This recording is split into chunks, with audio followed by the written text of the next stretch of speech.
2025 সালে এসএসসি পরীক্ষার্থী বন্ধুরা, আমার ভিডিওতে তোমাদের সকলকে স্বাগতম। তো তোমাদের দেখা যাচ্ছে আজকে গণিত পরীক্ষা হার্ড হওয়ার কারণে কিন্তু অনেকেরই খারাপ হয়েছে। তো এই খারাপ হওয়ার কারণে দেখা যাচ্ছে অনেকেরই এমসিকিউ ভালো হয়েছে, সিকিউ খারাপ হয়েছে, আবার অনেকেরই সিকিউ ভালো হয়েছে এবং এমসিকিউ খারাপ হয়েছে। তো আজকে কথা বলবো আমি এমসিকিউ নিয়ে, যে যাদের এমসিকিউ খারাপ হয়েছে তাদের জন্য আজকে এই ভিডিওটা। তো ফুল ভিডিওটা দেখলে আশা করি তোমার জন্য এটা সুখবরই বলতে পারো। তো ফুল ভিডিওটা না দেখে কিন্তু কেউ কমেন্ট করবে না। তো দেখো, তোমাদের কিন্তু অনেকেরই দেখা যাচ্ছে এই এমসিকিউ খারাপ হওয়ার কারণে কিন্তু অনেকেই বলছো যে আমি ভাই ফেল করবো কিনা, কিংবা আমার এমসিকিউ তো 8টা কিংবা 9টা হয়েছে।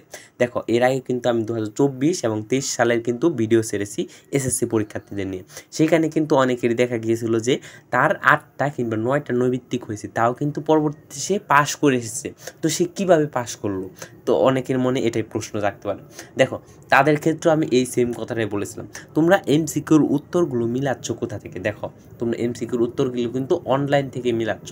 তো অনলাইনে এই আজকে কতগুলো ভিডিও দেখলাম, সেখানে কিন্তু অহরহ ভুল নৈবিত্তিক দেওয়া আছে, অর্থাৎ ভুল যেই এই সমাধান দেওয়া আছে।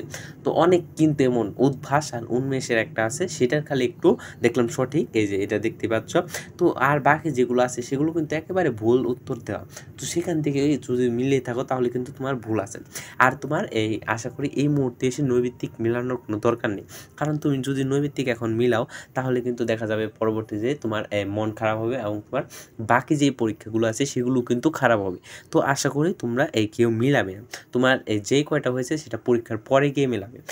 বর্তমানে যদি তুমি মিলাও তাহলে দেখা যাচ্ছে যে তোমার যদি 8টা নৈবিত্তিক হয়, তুমি পরবর্তীতে পরীক্ষাগুলোতে মন খারাপ করবে, অনেকেই বলবে যে আমি তো এটা ফেল করেছি। তো বাকিগুলোর কিন্তু প্রিপারেশন সেইভাবে নেয় না, এমনও কিন্তু ঘটনা আছে। তো আমি সাজেস্ট করব তোমরা এমসিকিউর উত্তরগুলো মিলাবে না, তোমরা মিলান ছাড়া এখন তোমরা বাকি যে পরীক্ষাগুলো আছে সেগুলো দাও, এবং পরীক্ষার শেষ একেবারে সর্বশেষে তখন তোমরা চাইলে মিলাতে পারো উদ্ভাস 19 থেকে। তো আশা করি তোমরা বুঝতে পেরেছো তোমাদের করণীয়টা কি।